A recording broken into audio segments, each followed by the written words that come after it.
नमस्कार दोस्तों, आज मैं आपको भादो बुधवार पर गणेश जी की कहानी सुनाने जा रही हूँ। प्रेम से बोले गणेश भगवान की जय हो। एक समय की बात है, एक नगर में एक ब्राह्मण और ब्राह्मणी रहते थे। ब्राह्मण बहुत ही धनवान था। वह हर कार्य धर्म का करता था। आए हुए अतिथि का सत्कार करता था। भगवान की पूजा पाठ भी बहुत करता था। वह ब्राह्मण होने के सभी कार्य करता था। उसकी पत्नी भी बहुत ही धार्मिक थी और पतिव्रता भी थी। वह धर्म कर्म में हमेशा अपने पति का सहयोग करती थी। एक बार उसे उसके कर्मों के फल से उसके घर में अन्न धन का भंडार भर गया और वह बहुत ही प्रशंसा पूर्वक रहने लगा।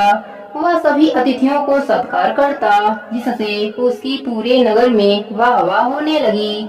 सब उसे कहने लगे कि यह ब्राह्मण तो बहुत ही अच्छा है, आए हुए अतिथियों को भोजन कराता है और भगवान की कृपा से इसके घर में लक्ष्मी का वास है और इसकी पत्नी भी बहुत ही सुशील है। ब्राह्मणी का नाम सुशीला और ब्राह्मण का नाम सोहन था। सोहन ब्राह्मण को इस प्रकार के सुख से काफी वर्ष बीत गए। उनकी एक संतान हुई। वह पढ़ने के लिए काशी में चली गई। एक बार उस ब्राह्मण को इस बात का अभिमान हो गया कि मैं कितना पूजा करता हूँ, कितना पाठ करता हूँ, इसलिए मेरे पास धन आया है। तभी गणेश भगवान को इस बात का पता चला तो उन्होंने सोचा क्यों ना इस ब्राह्मण की परीक्षा ली जाए और इसे इस बात से अवगत कराया जाए कि वह कितना अभिमानी है। दानी तो है ही, पर दान करने का अभिमान हो गया है।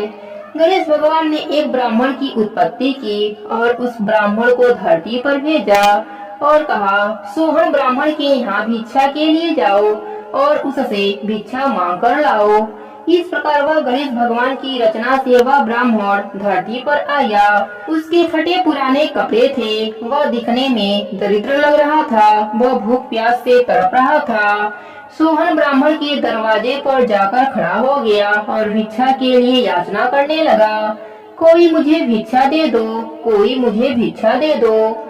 तभी सोहन ब्राह्मण को पता चला कि कोई याचक आया है। वह दरवाजे के बाहर आया तो एक फटे पुराने हाल में बुरी अवस्था में एक ब्राह्मण खड़ा मिला। परंतु उसे देख उसके मन में आया कि यह कैसा ब्राह्मण है, दरिद्र दिख रहा है।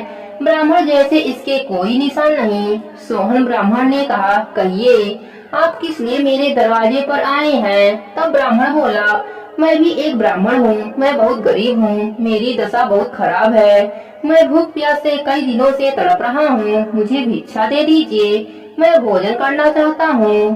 तब सोहन ब्राह्मण बोला, मैं ऐसे किसी ब्राह्मण को भिक्षा नहीं देता जिसमें ब्राह्मण की कोई निशानी न हो, न ब्राह्मण जैसा दिखाई देता हो।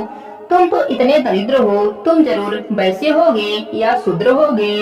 इस प्रकार की बातें सोहन ब्राह्मण उससे कहने लगा। तब ब्राह्मण बोला, मैं गणेश भगवान का भक्त हूँ, गणेश जी की आराधना करता हूँ, परंतु मेरे पूर्व जन्म के पाप हैं, इसलिए मैं इस धरती पर इस रूप में हूँ। परंतु मैं भगवान गणेश जी का परम भक्त हूँ। तब सोहन ब्राह्मण को हंसी आई और बोला, तुम और गणेश भगवान का भक्त? अगर तुम गणेश भगवान के भक्त होते तो तुम्हारे घर में भंडारे भरे होते, तुम इस तरह दरिद्र नहीं होते। देखो, गणेश भगवान का भक्त मैं हूँ। मुझे किसी भी चीज की कोई कमी नहीं है। मेरे घर में भंडारे भरे पड़े हैं। अन्न धन की वृद्धि हो रही है। मेरी पत्नी भी सुलोचना है, वह भी धर्मवती है। हम दोनों पति पत्नी सुख पूर्वक अपना जीवन व्यतीत कर रहे हैं। तुमने जरूर कोई बुरे कर्म किए होंगे, इसलिए तुम दरिद्र मनुष्य बने हो, परंतु तुम ब्राह्मण नहीं हो सकते। ऐसे ही बातें करते करते उसे काफी देर हो गई। तब उस दरिद्र ब्राह्मण ने कहा, आप मुझे भिक्षा दीजिए ताकि मैं अपने भूख तृप्त कर सकूं। पर सोहन भिक्षा देने से मना कर दिया। बोला, मैं ऐसे ब्राह्मण को भिक्षा नहीं दे सकता जो भिक्षा के योग्य ही न हो। ऐसी बात सुनकर उस दरिद्र ब्राह्मण को बहुत गुस्सा आया। उसने उस ब्राह्मण को श्राप दे दिया और कहा, तुम इतने मोटे ताजे दिख रहे हो और तुम्हें ब्राह्मण होने का अभिमान है, इसलिए तुम बैल बन जाओ। तभी ब्राह्मणी बाहर निकली और अपने पति को बैल बना देखकर उस दरिद्र ब्राह्मण से कहा, तुमने मेरे पति को श्राप देकर बैल बना दिया, जाओ तुम भी खर बन जाओ।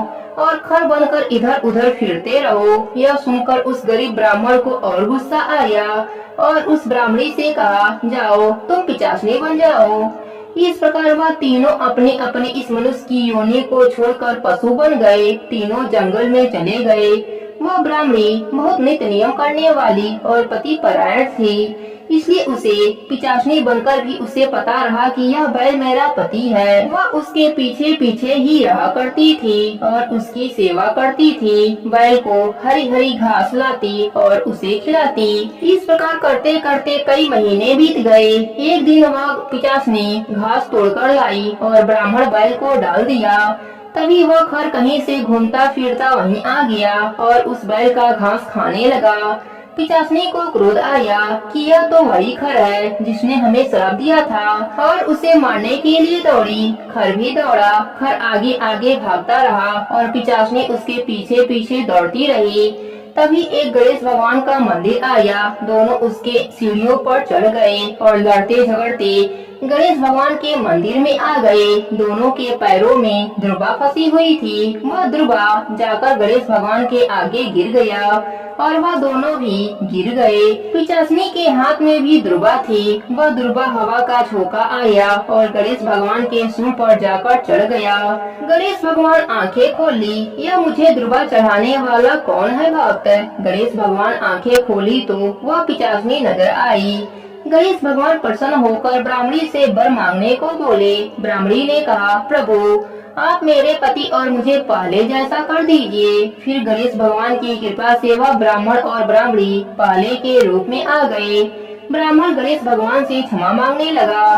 गणेश भगवान प्रसन्न होकर ब्राह्मण को क्षमा कर दिए। ब्राह्मण कई महीनों के बाद अपने घर आया और सभी के साथ दया भाव से रहने लगा और गणेश भगवान का नित्य नियम करने लगा। साथ ही नित्य नियम से दुर्बा भी चढ़ाने लगा। गणेश भगवान की कृपा से वह ब्राह्मण ये लोक में सुख भोग कर अंत में मोक्ष को प्राप्त हुआ। हे गणेश जी महाराज, अपने सभी भक्तों पर अपनी कृपा बनाए रखना। प्रेम से बोले गणेश भगवान की जय हो।